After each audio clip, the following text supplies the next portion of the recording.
Hello, and welcome to Health is Wealth with yours truly, Stacia Luv Philosophy Kelly, the show that gives you inspiration, enlightenment, and insight to health and wellness.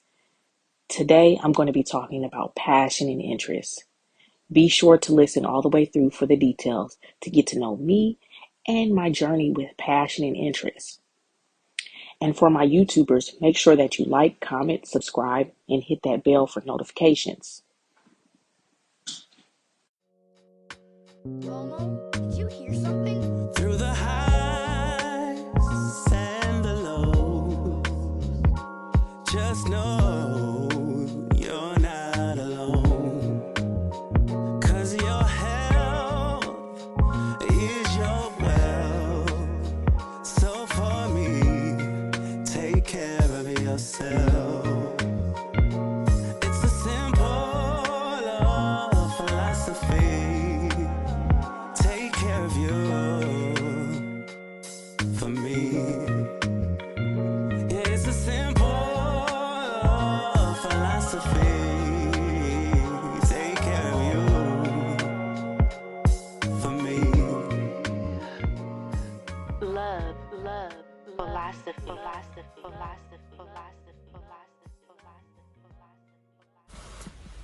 Again, we're talking about passion and interest.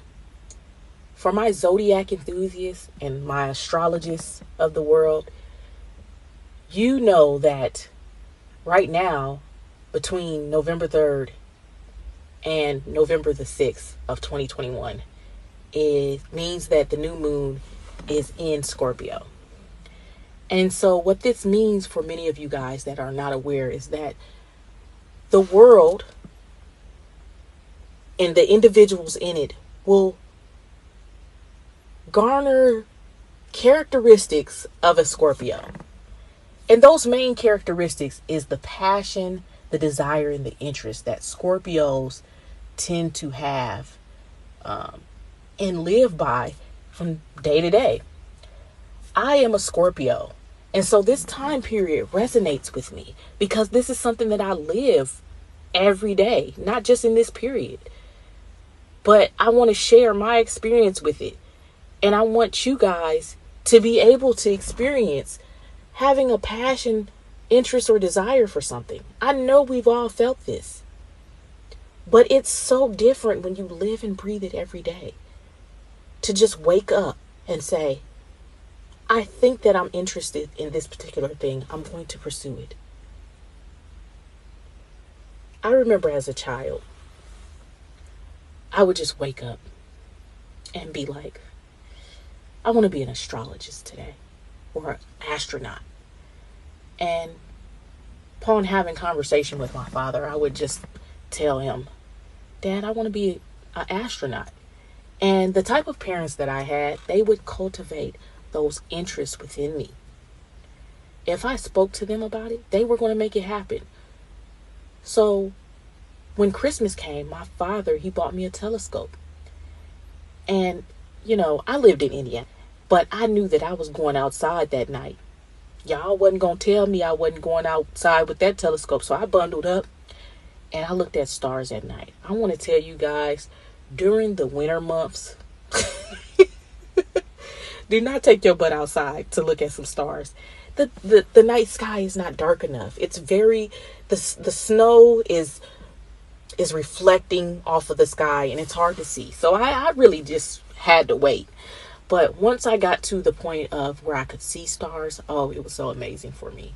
And I wasn't just into the stars, the universe, and planetarium. I was also in the philosophical side of it, the zodiac, the horoscopes, and the characteristics of each of those zodiacs. I still have an interest in it now. And some of the jokes that come with it is just so funny. You know, Scorpios get a lot of hate. But also there are so much and so many things that are amazing about Scorpios. I'm a Scorpio.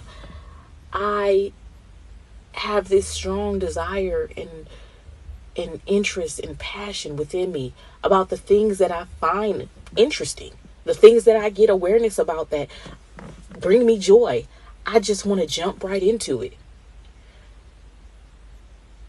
When I was a child, not only did I receive a telescope, I've received a lot of different gifts from my father, cultivating my interest. But one time, someone gave me a plant, and it was a house lily. And I spent weeks trying to figure out this plant. And I was trying to figure out why it would look like it's weeping. It would just be really saggy. And I was like, this can't be how this plant is supposed to be. I was very baffled by it. I was just really shocked. I was like, why is my plant dying? Is it dying? It just looked like it was crying. And I did some research and found out that this plant had to be on a watering routine. I think you had to water a house plant like once a week, and it had to be in some sun in order to grow. Because those plants, when you're taking care of it, those house lilies get big. And so I finally figured out how to take care of it, and I started developing this big interest in plants and animals, and mainly vegetables and food sources. It went from having a house plant to agriculture. And I met this man in high school. His name was Dr. Martin. Shout out to Dr. Martin. He pulled me into this program called GATE. GATE stands for Growth in Agriculture Through Education. He cultivated this awareness and interest in me to want to go through the agricultural landscape as far as career is concerned. And so from that moment, I went to Purdue University. I graduated from Purdue University, and I started in agricultural business management. And I thoroughly enjoyed it. But at the same time, I knew that I was a qualitative person. I wasn't quantitative at all. So even though I wanted to stick with that, I ended up going into something else. Many passion, desires, and interests in things. Some of those passions are sacred to me, and I keep them to myself. Such as my passion for singing. I do sing a lot, and I would say I'm pretty good at singing. I've been asked to do solo. My grandmother constantly has tried to put me in choir. People know that I have a joy for singing, but that's not something that I want to share with the world. I do want to share my passion for food and agriculture, though. And so I challenge you to make a list of things that you're passionate about, right? Things that you have interest in, and decide which ones are sacred to you, that bring you joy just for you, and ones that you want to share with the world. Ones that will help the world and move the world forward. And that's what I did. Because you can't share everything with everybody. Some stuff you have to keep to yourself. I know that might sound a little selfish, but some stuff is just for you. It's something that God gave you. And then God also gave you things that you need to share with your neighbor. And so that's what I'm choosing to share with my neighbor, is my desire and passion for food, agriculture. And I ended up developing a community garden later on in life. It was called Heritage Garden. And I also participated in a program that I facilitated and got a grant for called Our Healing Kitchen, which promoted eating healthy foods. A lot of people don't eat vegetables. The reason why is because they don't know how to cook them.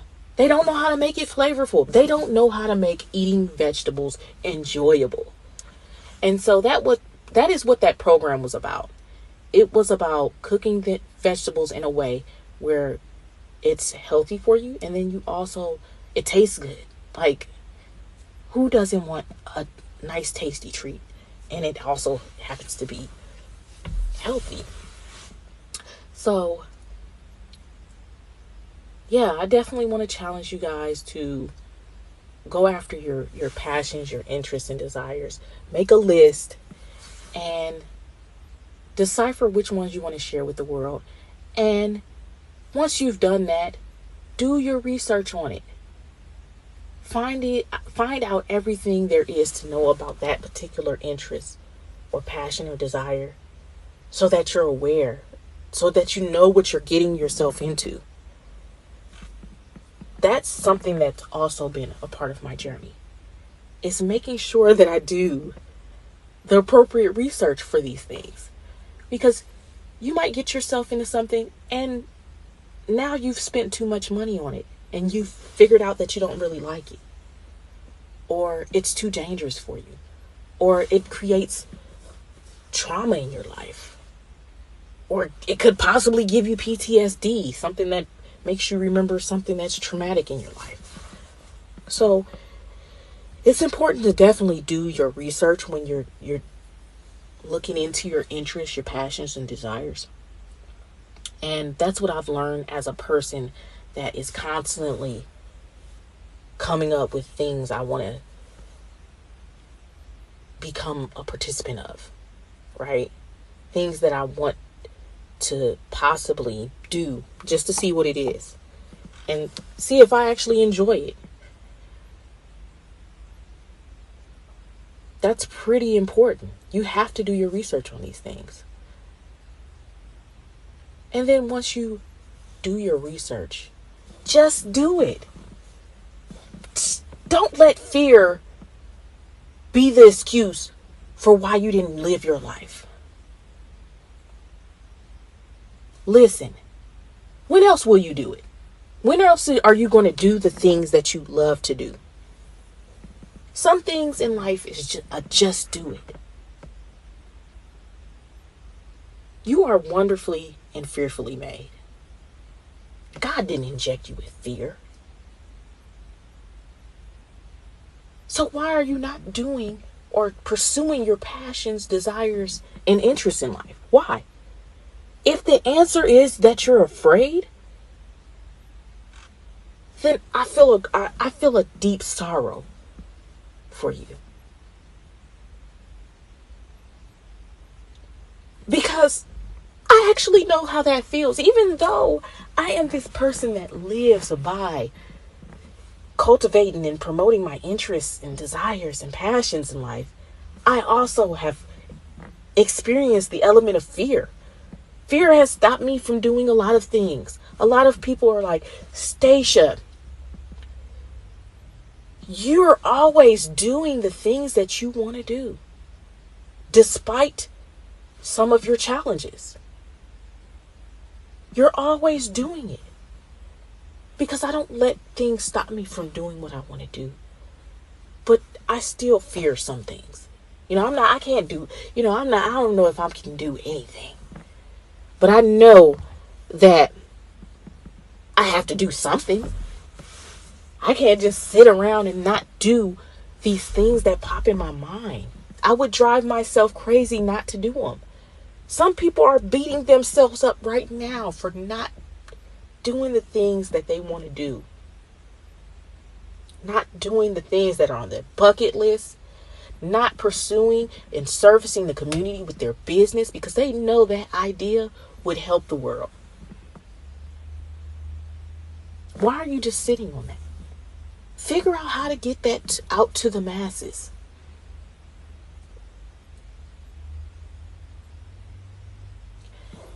There's a saying that says, nothing beats a failure but a try. Try. You have to try. And then not only that, there's this quote by Maya Angelou that says, I've learned that you shouldn't go through life with a catcher's mitt on both hands. You need to be able to throw something back. Your passions, interests, and desires, some of them may be sacred to you, but some of them are meant to be given to the community, to help the community. And you can't just sit on these things. You have to be able to give. How else will you get more blessings? God didn't give you 2 hands and 2 feet for no reason. He didn't give you a brilliant mind for no reason. It's meant for you to utilize. It's meant for you to give back. And just think about that. Sit in that. And I'm going to leave you with that. My name is Stacia Luv Philosophy Kelly. And that was my philosophical moment for the day. I feel good. Because I'm sharing my passion right now. My passion for philosophical things. My passion for philosophy. Do what is right. Our health is our wealth. Do what is right. For yourself and for your community, for your loved ones, for your family. Just everybody. Momo, did you hear And God something? bless. Through the highs and the lows, just know you're not alone. 'Cause your health is your wealth. So for me, take care of yourself. It's the simple love philosophy. Take care of you for me. Yeah, it's a simple philosophy. Take care of you for me. Love, philosophy.